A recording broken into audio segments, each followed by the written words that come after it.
Grimm's Complete Fairy Tales, The Brothers Grimm, The Devil's Sooty Brother. A disbanded soldier had nothing to live on, and did not know how to get on.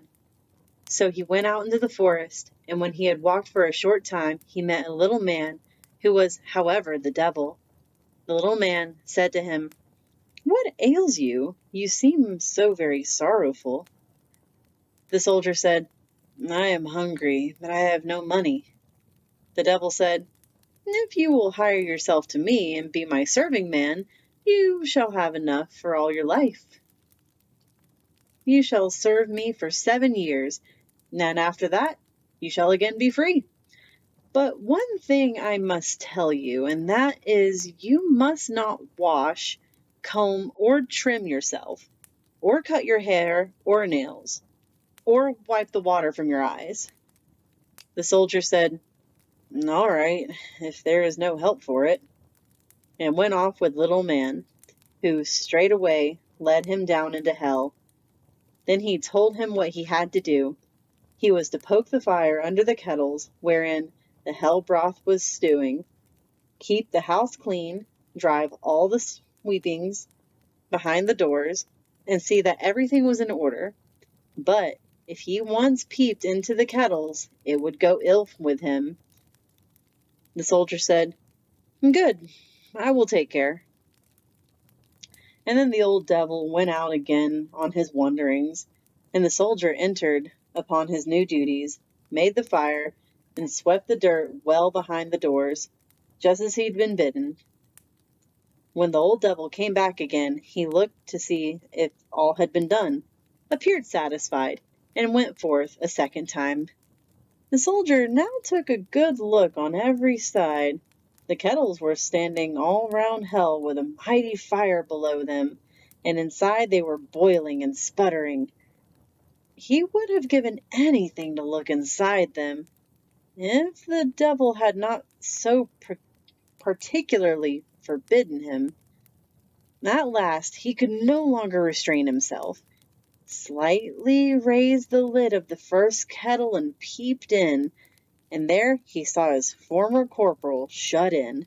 "Aha, old bird," said he, "do I meet you here? You once had me in your power, now I have you." And he quickly let the lid fall, poked the fire, and added a fresh log. After that he went to the second kettle, raised its lid also, and peeped in. His former ensign was in that.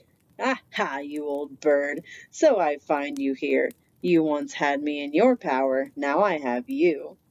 He closed the lid again, and fetched yet another log to make it really hot.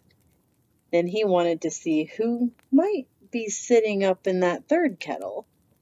It was actually a general. "Ha ha, old bird, do I meet you here? Once you had me in your power, now I have you." And he fetched the bellows and made a hellfire blaze right under him. So he did his work 7 years in hell, did not wash, comb, or even trim himself, or cut his hair or nails, or wash the water out of his eyes. And the 7 years seemed so short to him that he thought he'd only been half a year. Now when the time had fully gone by, the devil came and said, "Well, Hans, what have you done?" "I poked the fire under the kettles, and I have swept all the dirt well behind the doors." But you have peeped into the kettles as well. It is lucky for you that you added fresh logs to them, or else your life would have been forfeited. Now that your time is up, will you go home again?" "Yes," said the soldier. "I should very much like to see what my father is doing at home."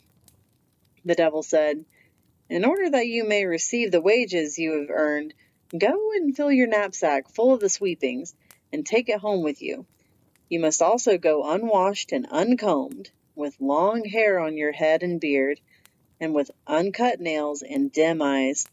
And when you are asked where you are from, you must say, 'From hell.' And when you are asked who you are to say, 'The devil's sooty brother, and my king as well.'" The soldier held his peace, and did as the devil bade him, but he was not at all satisfied with his wages. Then as soon as he was up in the forest again, he took his knapsack from his back to empty it, but on opening it, the sweepings had become pure gold. "I should never have expected that," said he, and was well pleased, and entered the town. The landlord was standing in front of the inn, and when he saw the soldier approaching he was terrified, because Hans looked horrible, worse than a scarecrow. He called out to him and asked, "Where do you come from?" "From hell." "Who are you?" "The devil's Sooty brother, and my king as well." Then the host would not let him enter, but when Hans showed him the gold, he came and unlatched the door himself.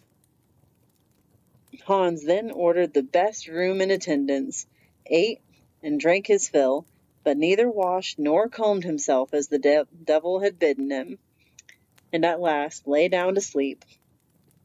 But the knapsack full of gold remained before the eyes of the landlord, and left him no peace, and during the night he crept in and stole it away.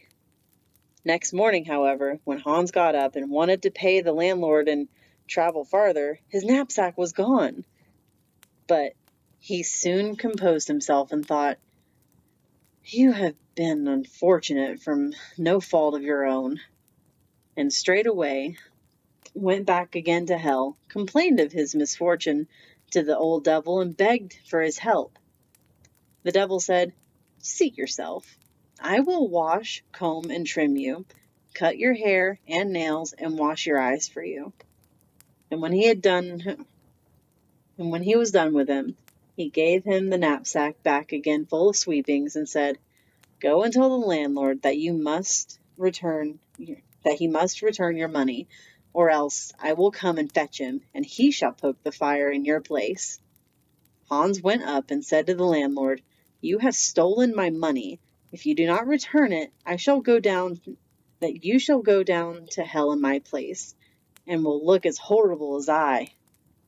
Then the landlord gave him the money, and more besides, only begging him to keep it a secret, and Hans was now a rich man.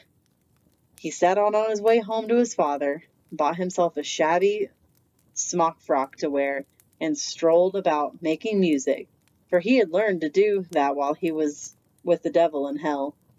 There was, however, an old king in that country, before whom he had to play, and the king was so delighted with his playing that he promised him his eldest daughter in marriage. But when she heard that she was to be married to a common fellow in a smock frock, she said, "Rather than do that, I would go into the deepest water." Then the king gave him the youngest, who was quite willing to do it, to please her father, and thus the devil's Sooty brother got the king's daughter, and when the aged king died, the whole kingdom likewise.